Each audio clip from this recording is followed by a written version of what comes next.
नमस्कार, मैं यशपाल हंस करनाल से। आशा है आप प्रसन्न होंगे, ईश्वर की कृपा होगी, संतानें आज्ञा में होंगी, आपका और आपके बड़ों का समन्वय बना होगा, बड़ा प्यार होगा और उनसे आपको आशीर्वाद मिल रहे होंगे और उन आशीर्वादों की कृपा से आप संपन्न होंगे। अगर ऐसा है तो बहुत प्रसन्नता की बात है। अगर ऐसा ना हो तो मैं परमपिता परमात्मा से प्रार्थना करता हूँ कि वो आपको संपन्न बनाए। माता सरस्वती से कहता हूँ कि वो आपको मेधा और प्रज्ञा बुद्धि दे ताकि आप उस बुद्धि के बल पर संपन्न बन सकें। आज थोड़ी सी बात पारिवारिक चर्चा करता हूँ कि जो परिवारों के अंदर कुछ ऐसी घटनाएं हो जाती हैं जो घटनाएं हमें धूमिल कर देती हैं। घटना बहुत छोटी सी होगी लेकिन वो चलते चलते ऐसी मंजिल पर जा पहुंचेगी जहाँ पतन के सिवा कुछ नहीं। मैं बार बार दोहराता हूँ तुलसीदास जी का एक वाक्य, जहाँ सन्मति वहाँ संपत्ति नाना। जहाँ सन्मति, जहाँ अच्छी बुद्धि है वहाँ सारी संपत्तियाँ हैं। जहाँ सन्मति वहाँ संपत्ति नाना। जहाँ कुमति, जहाँ दिमाग कुमति को प्राप्त कर गया, कुमति आ गई, वहाँ विकट महान है, वहाँ समस्याएं ही समस्याएं। देखा हमने। हाँ, ऐसी बात नहीं है, मैं वैसे नहीं कह रहा आपको। बहुत लंबा समय लिए बैठे हैं, प्रभु ने जितना समय दिया अभी वो शायद कुछ चाहता है, मालिक की कोई कुछ और इच्छा है। चलो, उसकी इच्छा के बाहर तो कोई जा नहीं सकता। मैं आज की वार्ता शुरू करता हूँ पति पत्नी के झगड़ों से। मैं यही चैप्टर आज बनाकर लाया हूँ क्योंकि मैंने अपने जीवन के अंदर जिन घरों के अंदर, जिन परिवारों के अंदर पतन के कगार खुलते हुए देखे, वो रास्ते तरक्की के बंद होते देखे, वहाँ का पहला मूल आधार मैंने ये पाया कि पति और पत्नी के अंदर भयंकर झगड़े हो रहे थे जिसका प्रभाव कहाँ तक जा रहा था, सास और बहू तक, ननद और भाभी तक, ससुर और बहू तक। और इसका पूरा का पूरा मैं अपनी भाषा में कहूँ, तमाशा कौन देख रहा था? लड़ाई हमारे घर में हो रही है, तमाशा पड़ोसी देख रहे। और वो चर्चाएं एक स्थान से दूसरे स्थान पर हो रही हैं और फिर हम चाहते हैं कि हमारी किस्मत ठीक नहीं है। किस्मत ठीक हो नहीं सकती कि जहाँ सन्मति नहीं है वहाँ भाग्य नहीं है। मैं आगे आपको बताता हूँ, इसके उपचार तो मैं आपको बताऊँगा ही बताऊँगा। होता क्या है, वहाँ पर नहीं निभ पाती। हमने दोनों की कुंडलियाँ मिला ली। अगर दोनों की कुंडलियों में नाड़ी दोष आ रहा है तो इसे दोष समझिए। मंगलिक को इतना दोष मत लीजिए आप। मंगलिक कोई बहुत बड़ा दोष नहीं है, ये एक ऐसा दोष है जो ये प्रमाणित करता है कि रहेंगे पति पत्नी, ठीक रहेंगे, लेकिन एक ज़्यादा चोटिल होता रहेगा, चोटें लगती रहेंगी, या रोगी रह सकता है थोड़ा बहुत, फोड़े निकल आना, ऐसी चीज़ें हो जाना और छोटी मोटी तकलीफें रहना। और रहती भी हैं हर घर के अंदर। पति पत्नी दोनों में से देख लीजिए, एक आपको स्वस्थ मिलेगा, एक थोड़ा सा ढीला मिलेगा। ये ईश्वर का बनाया हुआ विधान है। दोनों एक समान नहीं हो सकते, दाम्पत्य नहीं चला करते इस तरह से। एक कंजूस होगा, एक बहुत खर्च करने वाला होगा, एक मेहमान नवाज होगा, एक मेहमान को देखते ही उसको हो जाएगा कि इसकी रोटी का इंतजाम कौन करे। ये फर्क होता है। एक गुस्से वाला होगा, एक बड़ा शांत होगा, एक बड़े ऊंचे स्टेटस का होगा, एक सामान्य सा चलता रहेगा। ये विधान है, ये विधान है एक विधि का। तो मैं आपको ये बता रहा हूं, विवाह के बाद ये मेरा संदेश है नव दंपतियों को।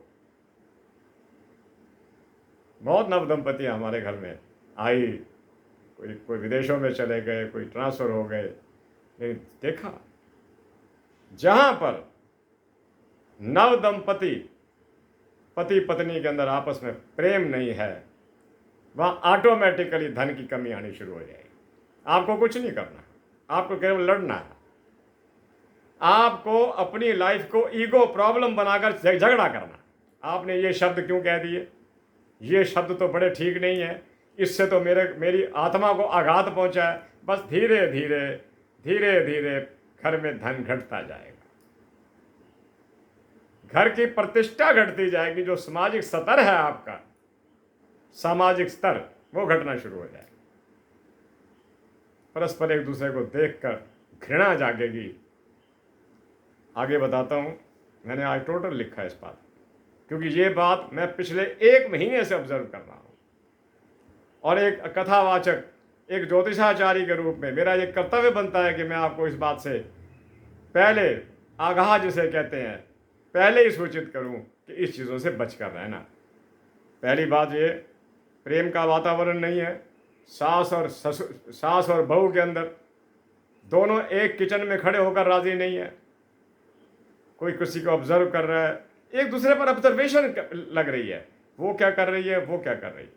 नहीं नहीं, मैंने आपको वो उपनिषद का वाक्य सुनाया था, जहां पर झगड़ों की आवाज़ें, जिन घरों के झगड़ों की आवाज़ें घर की सीमा को लांघ कर घर की सीमा से बाहर चली जाएं, तो मान लीजिए कि दुर्भाग्य ने इस घर के सौभाग्य के मूल पर चोट कर दी है। देखिए, हम ये कहें कि हम अपनी जो कुलवधू है उसके साथ अच्छा से व्यवहार करें, जरूर करें, लेकिन कुलवधू का भी एक कर्तव्य है कि वो जिस घर में आई है उसे अपना घर समझे। कल को चाबियां उसी के हाथ में जानी है, लेकिन जाएंगी तब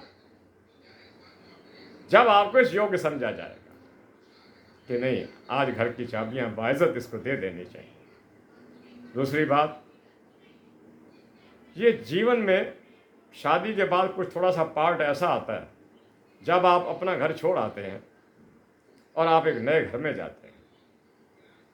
उस नए घर का क्या वातावरण है, उस घर के लोगों का क्या स्वभाव है, क्या विचार है, इसको समझते समझते भी समय लगता है कि मेरी सासू माँ का क्या स्वभाव है, मेरे पति देव का क्या स्वभाव है, मेरे ससुर साहब का क्या स्वभाव है, मेरे देवर आदि का क्या स्वभाव।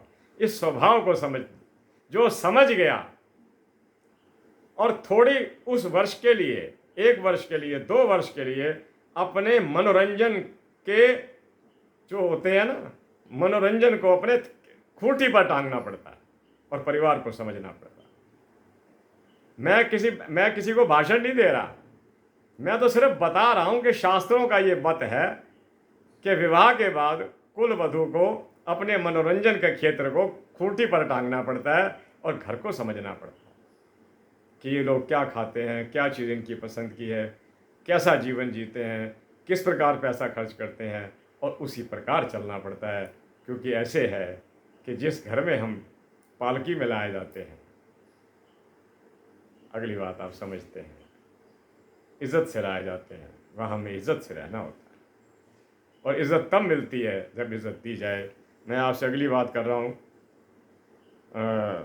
अगर विवाह के समय, देखो मैं ज्योतिष की बात पे आ रहा हूँ, अगर विवाह के समय आप लड़का और लड़की दोनों की कुंडलियाँ बनाइए, मैंने देखा है कि अगर दोनों पापी ग्रहों की दशा में चल रहे हो और कुंडली मिल रही हो, एक राहु की दशा में है, दूसरा भी राहु की दशा में है, एक शनि की दशा में है, शनि शायद छोड़ दे लेकिन अगर दोनों राहु की दशा में हैं तो दोनों मनमानी करेंगे और घर में कलह हो जाएगा। आगे चलता हूँ कि इसके परिणाम क्या निकलते हैं। मैंने परिणाम पहले तो आपको बता दिया, आर्थिक तंगी आती है, सामाजिक तंगी आती है, और परस्पर मैं बताऊँगा आपको, मैंने ये देखा है कि जो लोग रोज़ अपनी लड़ाई का रोने आ जाते हैं ना, उसको घर के लोग भी सुनने को तैयार नहीं होते, कहते इसका तो रोज़ का यही काम। आप एडजस्टमेंट की कोशिश कीजिएगा। आज मैंने मुद्दा नया नहीं छेड़ा, मैंने आज वो मुद्दा छेड़ा है जो मुझे बहुत पहले छेड़ देना चाहिए कि जिस घर में प्रेम ही नहीं है वहाँ क्या रह गया। आपने तो वो बीज ही उखाड़ कर फेंक दिया जो हर फल को जन्म देता है, वो है प्रेम नाम का बीज। एक और बात, इगोस्टिक हो जाना, ईगो प्रॉब्लम रखना कि इस घर में मैं हेड बनूं, जो ऑलरेडी हेड है उसको हटा दिया जाए, तो नहीं होता। इसके परिणाम बड़े भयानक आते हैं। मैं आपको बताना चाहता था कि ये काम भी जब करता है तो उसके पीछे राहु या शनि का हाथ होता है। शनि नहीं निभने देता, उसकी अपने पिता से ना निभी सूर्य के साथ, उसकी अपने जितना भी वो, तो जब भी उसको कुछ रोना होता है शनि को, तो वो कृष्ण जी के पास चला जाता। तो जिन घरों के अंदर झगड़े आदि, विवाद आदि, मन में भय आदि, कानूनी भय आदि क्रिएट किए जाते हैं, प्रभु वहाँ से रुष्ट हो जाते हैं। तो मैं आपको निवेदन करता हूँ कि महाराज शनि का वायदा है कृष्ण जी को कि महाराज, मैं दुष्कर्मी झूठे मित्र का कभी सहयोग नहीं करता। जो व्यक्ति मेरा लाख भगत हो लेकिन दुष्कर्मी हो और झूठा हो, मैं उसका साथ कभी नहीं देता। अगर आपके घर देखो, खुशियां घर से शुरू होती हैं, अच्छाइयां घर से शुरू होती हैं, दान घर से शुरू होते हैं। अगर आपके घर से प्यार शुरू हो गया, एक दूसरे के प्रति आदर शुरू हो गया, तो आपके घर को चांद लग जाएंगे। एक नहीं, चार चार चांद लगेंगे। आप संपन्न भी होंगे, धन भी होगा, सब कुछ होगा। बस इतना याद रखना, एक दूसरे को डराने की कोशिश मत करना, भयभीत मत करना, और बाहरी शक्तियों का सहारा मत लेना। अपने घर को अपने तरीके से चलाने की कोशिश करना। ये मेरा आज का विषय लिखा हुआ बहुत पहले था कि पति पत्नी में समन्वय होना चाहिए। अब आप देख लीजिए, एक छोटी सी गाथा देखते हैं कि धृतराष्ट्र जन्मांध थे। धृतराष्ट्र जन्मांध थे, उनकी पत्नी ने आते आंखों पर पट्टी बांध ली। भले ही इसके पीछे नीति कुछ और थी कि अगर वो नहीं देख रहा तो लोग तो, ये कृष्ण जी ने तो यहां तक कह दिया था कि आपने देखने से इनकार कर दिया। वो दुर्योधन को देख नहीं सके और आपने पट्टी बांधकर दुर्योधन को देखने से इनकार कर दिया कि वो कर क्या रहा है। आप घर की हर चीज को देखिए, लेकिन याद रखिए, मौन सबसे बड़ी ताकत है। मेरे प्यारे बंधुओं, मैं आपको बता रहा था, महाराज शनि को आप शनिवार को देने जाते हैं, जाते रहिए। ये घर में प्रेम का सूचक है। शनि का जिसके साथ प्रेम हो गया ना, जिसकी कुंडली में मैं प्रेम रूप में बैठ गया, समझ लो उसकी जिंदगी बन गई।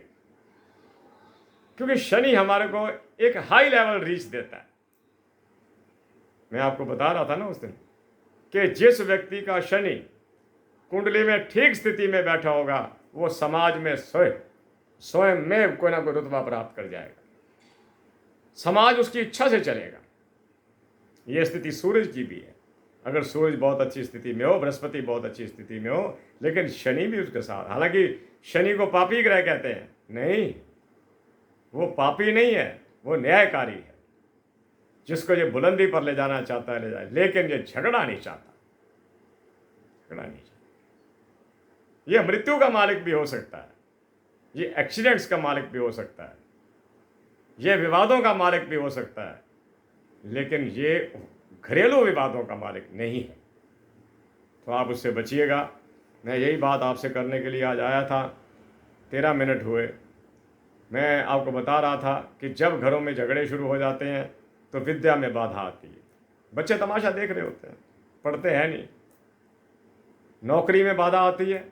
अगर घर से कोई झगड़ कर गया है, उसको अपने ऑफिस को 8 बजे अटेंड करना है और वो 11 बजे पहुंचा है, तो किसी ने उसको रिसीव नहीं करना, ये आ जाएंगी।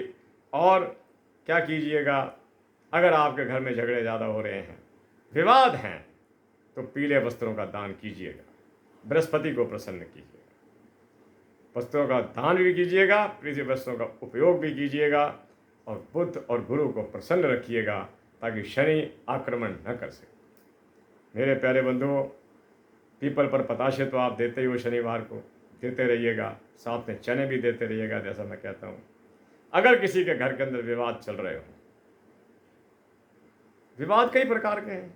चलो पति पत्नी का तो विवाद हो गया, 2 भाइयों में विवाद जमीन का चल रहा है, प्रॉपर्टी का चल रहा है, मकान का चल रहा है, तो हल्दी का एक तिलक पीपल को लगा आया करो शनिवार को। हल्दी का तिलक, कई लोग धागा भी बांध देते हैं, हल्दी में डुबो कर बांध देते हैं, वो करते रहा करो। और विवाह के बाद घर में प्रेम का वातावरण हो, यह आपकी उन्नति का सबसे बड़ा सूचक है।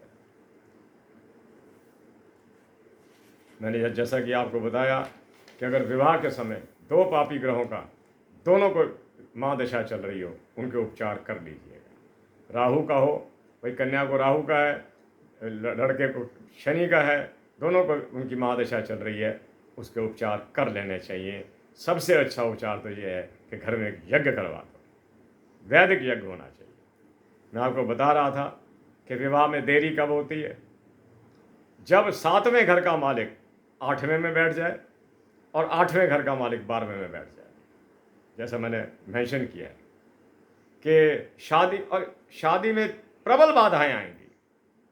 सुबह आप लड़का देख कर आए, उन्होंने कहा जी कि शाम तक हम बता देंगे, शाम तक उनका कोई फ़ोन आया ही नहीं, कोई सूचना ही नहीं आई, बात आई गई हुई और इस तरह होती चली गई। आज एक रिश्ता कैंसिल हुआ, कल दूसरा हुआ, कैंसिल नहीं हुआ, जवाब ही नहीं आया। तो उसके उपचार में बताता हूँ कि शादी किसी की जल्दी हो तो मैं अक्सर बताया करता हूँ कि आप किन्नरों को हरा कपड़ा दीजिए और अपने घर में नवविवाहित दंपति को, जो आपके किसी कर्मचारी के हों या आपके ऑफिस के अंदर कोई सज्जन हो, उनका पुत्र का विवाह हुआ हो, उन दोनों को, युवा दंपति को अपने घर बुलाकर ज़मीन पर बिठाकर नहीं, डाइनिंग टेबल पर बिठाकर भोजन कराइए और जाते समय उनको कुछ दीजिए भी सही, शादी हो जाएगी। ये हर मेरा उसको संदेश है, चाहे वो कन्या लड़का है या लड़की है। अगर आपकी विवाह नहीं हो रहा, देरी होती जा रही, उम्र बढ़ती चली जा रही है, मैंने आपको पहले तो बताया ना कि विवाह के बाद घर में झगड़े ना हो, उसका उपचार कीजिएगा। जिस ग्रह की दशा में आप हैं उसका उपचार कीजिएगा ताकि झगड़े नहीं होंगे।